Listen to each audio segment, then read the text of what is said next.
विवेचना में आज किस तरह की गई थी हिरोशिमा पर एटम बम गिराने की तैयारी।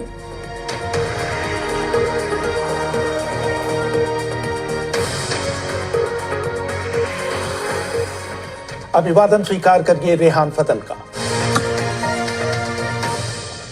पहले परमाणु परीक्षण के लिए अमेरिका के न्यू मैक्सिको के अलामोगोर्डो बॉम्बिंग रेंज को चुना गया था। इस मामले को इतना गुप्त रखा गया था कि अमेरिका के उस समय के उपराष्ट्रपति हैरी ट्रूमैन तक को इसकी भनक नहीं थी। राष्ट्रपति रूजवेल्ट की मृत्यु के 24 घंटे बाद जाकर ट्रूमैन को बताया गया कि अमेरिका बहुत ही विध्वंसक बम बनाने की परियोजना पर काम कर रहा है। 15 जुलाई 1945 को उस इलाके में जबरदस्त आंधी आई। कमांड बंकर में मैनहट्टन प्रोजेक्ट के निदेशक लेस्ली ग्रोव्स के साथ बैठे बम के निर्माता रॉबर्ट ओपेनहाइमर परीक्षण की अनुमति का इंतजार कर रहे थे। इयन मैकग्रेगर अपनी किताब द हिरोशिमा मैन में लिखते हैं, 16 जुलाई 1945 को सुबह 5:30 बजे पहले एटम बम का परीक्षण किया गया। न्यू मैक्सिको के रेगिस्तान में तड़के इतनी चमक पैदा हुई जैसे दोपहर हो गई हो। लेस्ली ग्रोव्स ने वहां मौजूद अपने साथियों वेनेवर बुश और जेम्स कोनार्ड से हाथ मिलाया। जब ओपेनहाइमर उनके सामने आए तो उन्होंने उन्हें बधाई देते हुए कहा, मुझे तुम पर गर्व है। अमेरिका के पास आखिर वो बम आ गया था जिसका उसे इंतजार था। उसी समय ग्रोव्स ने युद्ध मंत्री हेनरी स्टिम्सन को कूट भाषा में अपनी रिपोर्ट भेजी। स्टिम्सन ने उसे राष्ट्रपति ट्रूमैन को पढ़कर सुनाया। 24 घंटे के अंदर उन दोनों के पास ये संदेश भी पहुंच गया कि एटम बम को 1 अगस्त से 10 अगस्त के बीच किसी भी समय इस्तेमाल किया जा सकता है। 26 जुलाई 1945 को हैरी ट्रूमैन ने जापान को चेतावनी जारी की कि अगर उसने बिना शर्त हथियार नहीं डाले तो उसे अकल्पनीय विनाश के लिए तैयार रहना चाहिए। जब जापान ने इस चेतावनी पर कोई ध्यान नहीं दिया तो उस पर एटम बम गिराने का फैसला कर लिया गया। इस अभियान को मिशन नंबर 13 का नाम दिया गया। बम गिराने के लिए 6 अगस्त का दिन चुना गया। जनरल कर्टिस लीमे ने मिशन के चीफ पॉल टिबेट से मंत्रणा कर बम गिराने के लिए 3 शहरों हिरोशिमा, कोकुरा और नागासाकी को चुना। इससे पहले 31 जुलाई को टिबेट्स की टीम ने बम गिराने का पूर्वाभ्यास किया। रिचर्ड रोड्स अपनी किताब the making of the atomic bomb में लिखते हैं, टिनियन बेस पर तैनात 15 B-29 लड़ाकू विमानों में से 3 विमानों ने एक डमी एटम बम के साथ उड़ान भरी। उन्होंने इवोजीमा द्वीप का चक्कर लगाया और समुद्र में डमी गिराकर विमान को मोड़ने का अभ्यास किया। हिरोशिमा पर 1 अगस्त को ही एटम बम गिरा दिया गया होता अगर उस दिन जापान में तेज तूफान न आया होता। बम गिराने के आदेश की 32 प्रतियां बनाई गई। पॉल टिबेट्स ने बाद में ग्लासगो हेरल्ड के विलियम लाउदर को दिए इंटरव्यू में बताया, मैं अपने आदेश की कॉपी दफ्तर के सेफ में लॉक कर जनरल लीमे के साथ बम गिराने वाले विमान इनोला गे का निरीक्षण करने चला गया, जो कि टेक्निकल एरिया में खड़ा हुआ था। उस विमान को टारपोलिन से ढक कर रखा गया था ताकि लोगों की नजर उस पर न पड़े। मैं ये देखकर आश्चर्यचकित रह गया जब वहां खड़े एक सैनिक ने उस ठिकाने के सबसे बड़े जनरल लीमे से वहां प्रवेश करने से पहले उन्हें अपना सिगार और माचिस सौंपने का निर्देश दिया। टिबेट्स के सामने ही विमान को खींचकर लोडिंग पिट में ले जाया गया, जहां तकनीकी स्टाफ ने बहुत सावधानी से इनोला गे विमान के बॉम्ब बे में एटम बम को रखा। उसी शाम टिबेट्स ने उस मिशन से जुड़े सभी लोगों की मीटिंग बुलाई। बाद में इस मिशन से जुड़े थियोडर वैन कर्क ने नेशनल म्यूजियम न्यू ऑर्लियंस को दिए इंटरव्यू में बताया, ये एक महत्वपूर्ण बैठक थी जिसमें यह तय होना था कि मिशन पर कौन कौन जा रहा है और किस किस चरण पर कौन से कदम उठाए जाएंगे।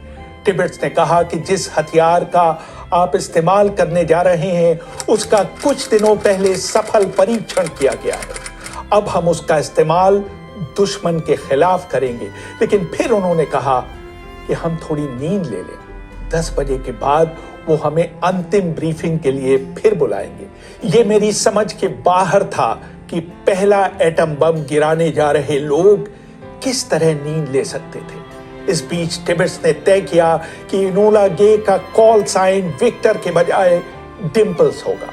यह भी तय हुआ कि उड़ान के पहले चरण में विमान को 5000 फीट की ऊंचाई पर रखेंगे। इस बात की भी सावधानी बरती गई कि उस रास्ते में अमेरिकी नौसेना के पोतों और पनडुब्बियों को सावधान की मुद्रा में कर दिया गया, ताकि अगर किसी वजह से एटम बम ले जाने वाला विमान एनोला गे समुद्र में गिरता है तो उसे उसमें से तुरंत निकाला जा सके। 11 बजे सभी क्रू सदस्यों को अंतिम ब्रीफिंग के लिए इकट्ठा किया गया। बाद में पॉल टिबेट्स ने अपनी किताब मिशन हिरोशिमा में लिखा। मैंने उनको संबोधित करते हुए कहा, आज वो रात आ गई है जिसका हम लोग अब तक इंतजार कर रहे थे। पिछले महीने में हमने जो भी प्रशिक्षण हासिल किया है, अब हम उनको इस्तेमाल में लाएंगे। हमें थोड़ी देर में पता चल जाएगा कि हम अपने मिशन में कामयाब हुए हैं या नाकाम। हम एक ऐसा बम गिराने के मिशन पर जा रहे हैं जो आपके अब तक के देखे और किए गए मिशनों से पूरी तरह से अलग है। इस बम की क्षमता 20,000 टन TNT से भी अधिक है। इसके बाद सभी क्रू सदस्यों को आंख पर लगाने के लिए पोलरॉइड लेंस के खास तरह के गॉगल्स दिए गए। उनकी शक्ल उन गॉगल्स से मिलती थी जो वेल्डिंग करने वाले लोग लगाते हैं। इयन मैकग्रेगर ने लिखा। मैनहट्टन प्रोजेक्ट के प्रोफेसर रैमसी ने उन सबको बताया कि गॉगल्स उन्हें इसलिए दिए जा रहे हैं ताकि बम से पैदा हुई चमक से उनकी आंखें न अंधी हो जाएं। 1 घंटे बाद उन सभी लोगों ने मेस का रुख किया, जहां उन्होंने अंडे, सॉसेज, मक्खन, ब्रेड और कॉफी का नाश्ता किया। जब सारा क्रू नाश्ता कर रहा था, उनके लीडर पॉल टिबेट्स ने उन सब की नजर बचाकर पोटेशियम साइनाइड की कुछ गोलियां अपने सीने की जेब में रख ली। थोड़ी देर में उन्हें 3 मौसम विमानों के टेक ऑफ करने की आवाज सुनाई दी। इनके नाम थे स्ट्रेट फ्लश, जैबिट थर्ड और फुल हाउस। ये बॉम्बिंग मिशन से 1 घंटा पहले उड़े थे ताकि वो इस बात की जानकारी दे सकें कि मुख्य लक्ष्य में इस समय मौसम कैसा है। सुबह 2:45 पर इनोला गे ने टेक ऑफ किया। रात 1:45 पर क्रू ने कॉफी का अंतिम घूंट पिया। इसके बाद सभी लोग जीप पर सवार होकर रनवे पर खड़े विमान की तरफ बढ़े। उस स्थान पर काफी रोशनी थी और बेस के लोग क्रू के साथ तस्वीरें खिंचवा रहे थे। मैनहट्टन प्रोजेक्ट के सभी वरिष्ठ सदस्य वहां मौजूद थे। विमान एनोला गे का वजन उसके सामान्य वजन से करीब 7,000 किलो अधिक था। एन मैकग्रेगर लिखते हैं, विमान में संतुलन बनाए रखने के लिए उसके पिछले हिस्से में पेट्रोल से भरे पीपे रखे गए थे। विमान के टेक ऑफ करने का समय था 2:45। उस अंधेरी उमस भरी रात में करीब 100 लोगों की भीड़ के सामने, जिसमें एक पत्रकार बिल लॉरेंस भी मौजूद थे, टिबेट्स ने अपने क्रू को अपनी देखरेख में विमान पर चढ़वाया। जब सह पायलट रॉबर्ट लुइस कंट्रोल के पास आए तो टिबेट्स ने उन्हें झिड़कते हुए कहा, keep your dam hands of control, I am flying the aircraft. यानी अपने हाथ कंट्रोल से दूर रखो, मैं जहाज को उड़ा रहा हूं। इयान मैकग्रेगर आगे लिखते हैं, टिबेट्स ने अपने सामने 8,500 फीट लंबे रनवे पर एक नजर दौड़ाई।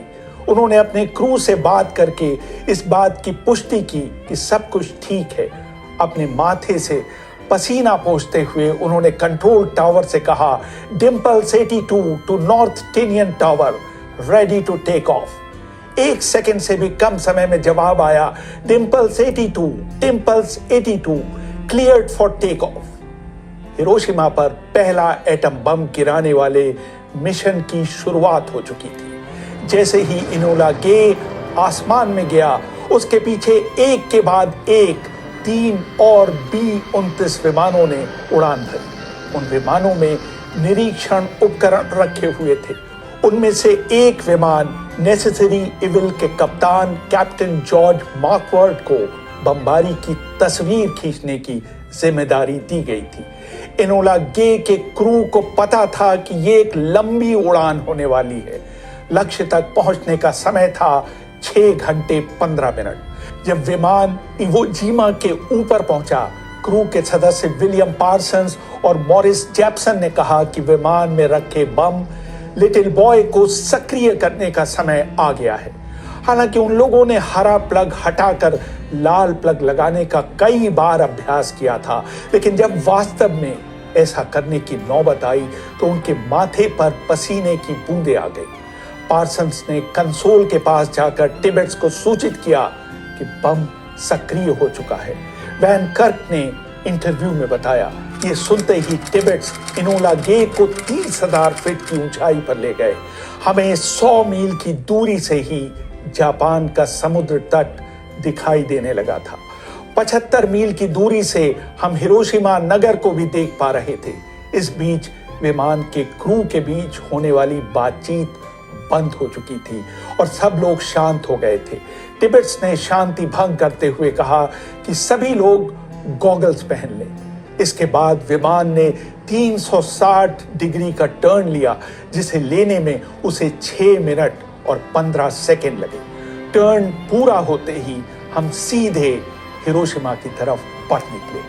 वो अपने लक्ष्य से 10 मिनट दूर थे, तभी थॉमस फेयरबी ने चिल्लाकर कहा, उसे टी के आकार का आयोई पुल दिखाई दे रहा है। उसी क्षण टिबेट्स ने कंट्रोल छोड़ फेयरबी को कमान सौंप दी। अब बम गिराने में कुछ ही समय शेष बचा था। उनके पीछे आ रहे विमान नेसेसरी इविल में बैठे लोगों ने बम गिरने के लिए अपने आप को तैयार किया। बाद में चालक दल के सदस्य रसेल मैकनबॉक ने एक इंटरव्यू में बताया, हमने वो सिग्नल तुरंत पकड़ लिया जिसका हम इंतजार कर रहे थे। हम बम गिराने जा रहे थे, तभी सारे रेडियो सिग्नल ऑफ हो गए। ऐसा जानबूझकर किया गया था। जैसे ही रेडियो सिग्नल ऑफ हुआ, हमें संकेत मिल गया कि बॉम्ब बे के दरवाजे खोल दिए गए हैं और बम नीचे जा रहा है। उस समय हमारे विमान में मौजूद वैज्ञानिकों ने स्टॉप वॉच पर एक बटन दबाया। कुछ सेकंडों बाद हमारे कैमरों ने तस्वीरें लेनी शुरू कर दी। वैन कर्क ने बाद में एक इंटरव्यू में याद किया, जैसे ही बम नीचे गिरा, एनोला गे झटके से आगे की तरफ झुका। पॉल तुरंत विमान को ऑटो पायलट पर ले गए और विमान को दाहिनी तरफ 160 डिग्री पर मोड़ने लगे ताकि वो उसे जितना संभव हो उतना दूर ले जा सके। हमारे पास वहां से दूर जाने के लिए सिर्फ 43 सेकंड थे, क्योंकि इतने समय में बम को फट जाना था। वैन कर्क ने याद किया, हमारे विमान में हर एक के पास घड़ी नहीं थी। समय का अंदाजा लगाने के लिए हमने 1001, 1002, 1003 गिनती गिननी शुरू कर दी। तभी हवा में एक तेज रोशनी दिखाई दी और कुछ सेकंडों में हमें विमान के अंदर झटके महसूस हुए। एक अजीब सी आवाज सुनाई दी, मानो कोई धातु की चादर फट रही हो। अब हमारी नजर ये देखने नीचे गई कि वहां क्या हो रहा था। पहली चीज मैंने नोट की कि लक्ष्य के ऊपर बड़े सफेद बादल उमड़ आए थे और वो ऊपर आते ही चले जा रहे थे। बादलों के निचले छोर पर पूरे शहर को धुएं के एक मोटे कंबल ने लपेट लिया था। इसके नीचे हमें कुछ भी नहीं दिखाई पड़ रहा था। हमने शहर का चक्कर नहीं लगाया। हम हिरोशिमा के दक्षिण पूर्व की तरफ उड़े और वापसी की राह पर चल पड़े। उन्होंने पहले से ही तय किया हुआ कोडेड संदेश नीचे भेजा। 82V670 able, line 2, line 6, line 9, clear cut. हम बेस की तरफ बढ़ रहे हैं। बम गिराए जाने के बाद एनोला गे इतनी जोर से हिला कि कुछ पलों के लिए विमान में सवार लोगों ने समझा कि उन पर विमान भेदी तोपों से हमला हुआ है, लेकिन जॉर्ज कैरॉन ने उन्हें आश्वस्त किया कि ऐसा नहीं है। हिरोशिमा के ऊपर कोई भी जापानी विमान उनको चुनौती देने नहीं आया।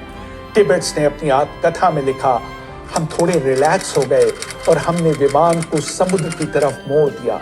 वापसी में हमारी बातों का विषय था जापान के साथ युद्ध की समाप्ति।